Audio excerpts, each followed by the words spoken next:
What?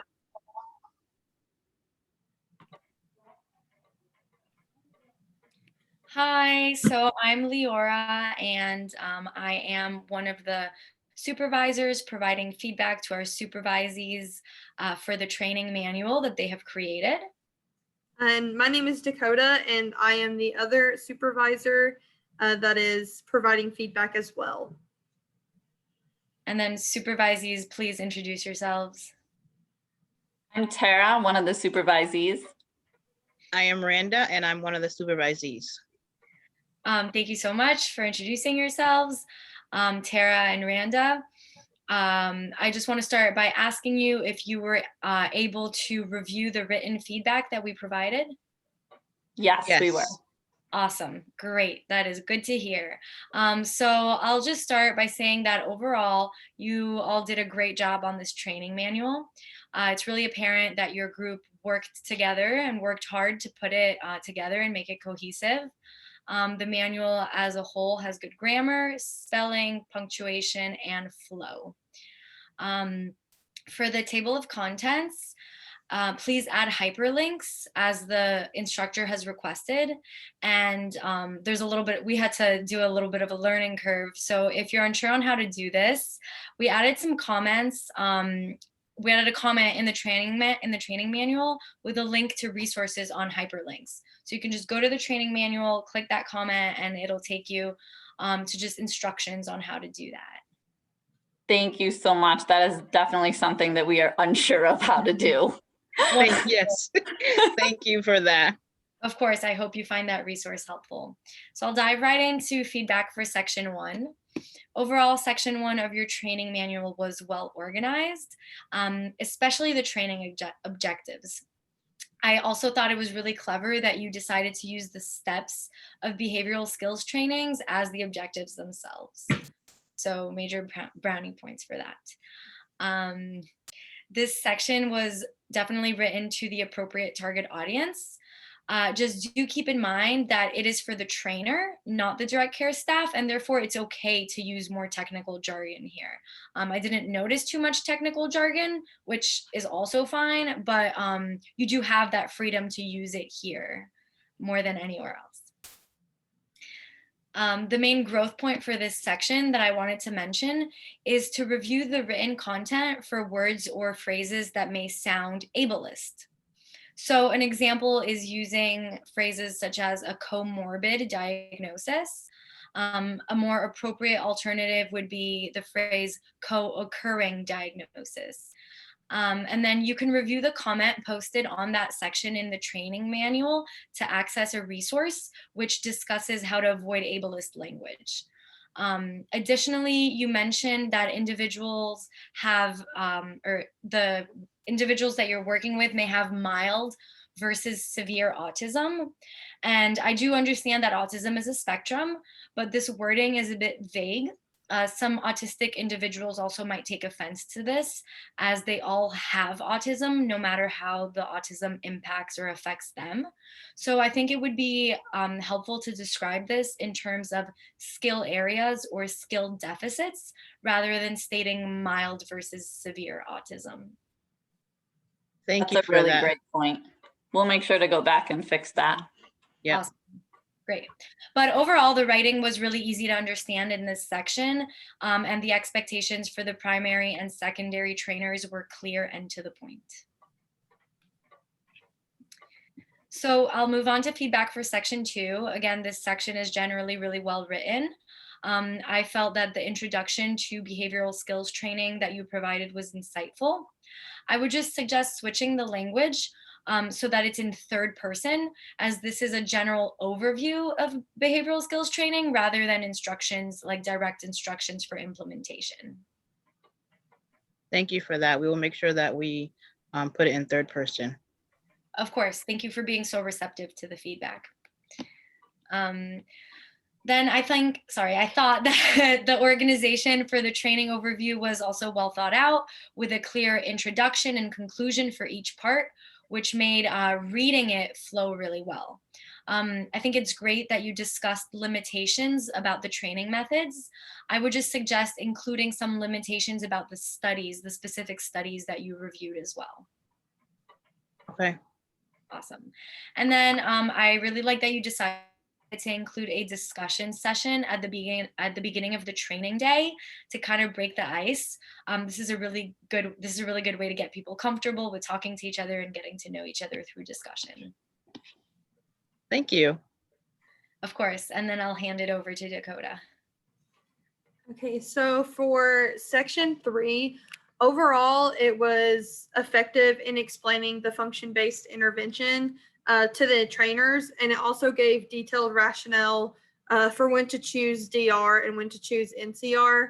The function-based intervention was well organized, and we really liked how you all included information about the FBA because it does give further insight to the functions of behaviors.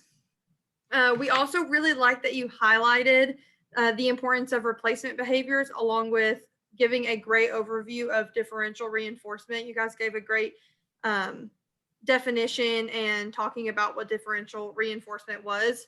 One recommendation that we have is that in your examples for escape behaviors, you mentioned tantrum behavior, and tantrum behavior can be difficult to determine and define, and it's also not always measurable. So a suggestion might be to try and break down that tantrum behavior and be a bit more specific with it and make it a more observable and measurable behavior.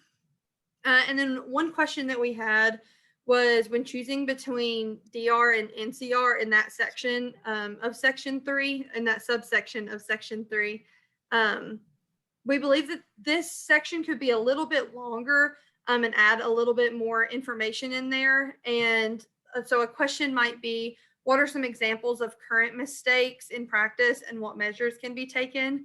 So not to put you on the spot. So if you don't have an answer to that now, just thinking of that question, it is written in the note section or in the comment section, but maybe adding that into there so that it makes the section longer and gives more of an example. And then also further down in that same subsection, if you could go into more detail on how frequent or infrequent NCR would be with certain clients and how it's faded out. So you kind of get the whole gist of it and not just how it's implemented, but how it also can be faded out. We think that would be a great idea for this section and to help expand it. But other than those few suggestions, this section is really well written and has minimal spelling or grammatical errors. So any questions for that section? No, thank you for that. We'll make sure that we go back and we'll review it and add in those details. Thank you.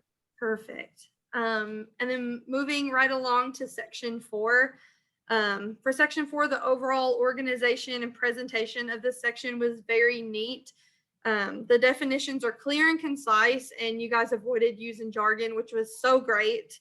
But for one of your definitions, contingency, if you could go and define it a little more, it was just really broad. The definition was really broad. So breaking that down and making it a little bit more defined, that would be great.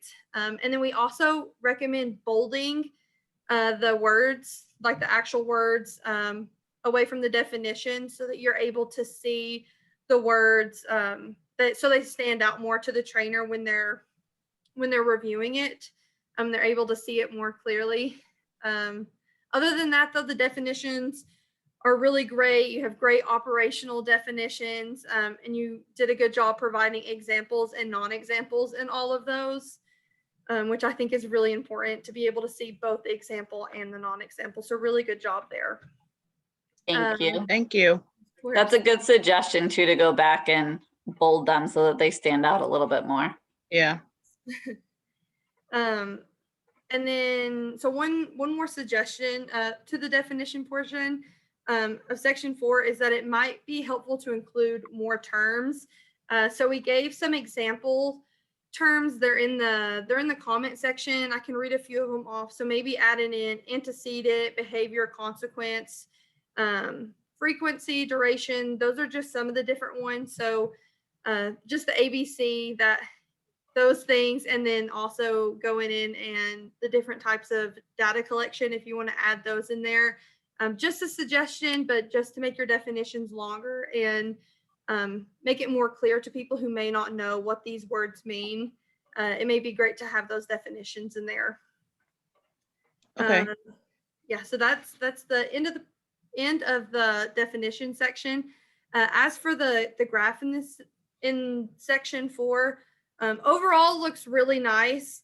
The tantrum graph is really nicely laid out, but the aggression graph was a little bit hard to differentiate if you were targeting different settings or people.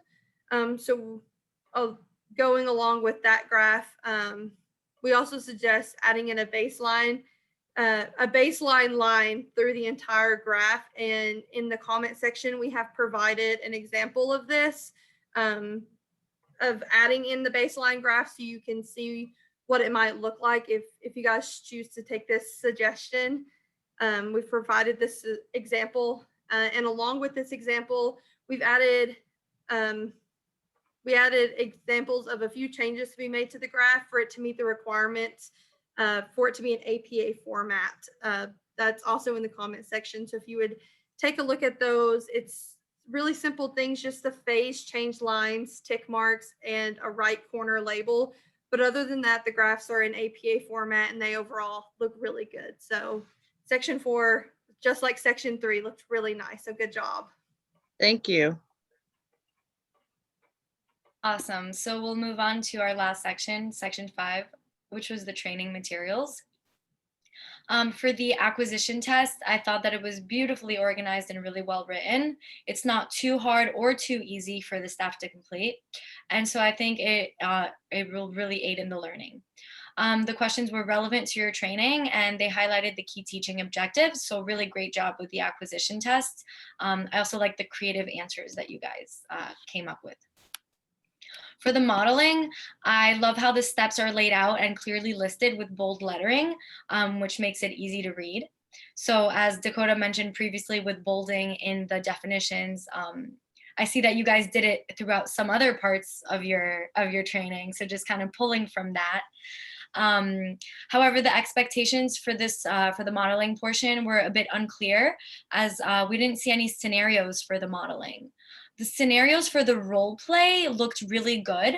So I just would suggest taking some inspiration from there and then adding on or, taking different alternatives or variations to create scenarios for the modeling portion. Okay, thank you for that.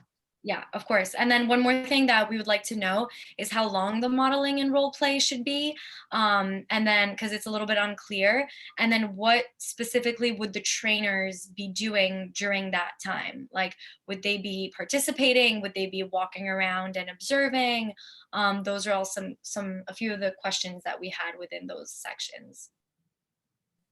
Okay, we'll go back and check it out. Great, thank you. And then for the PSI, I thought that the content was really thorough.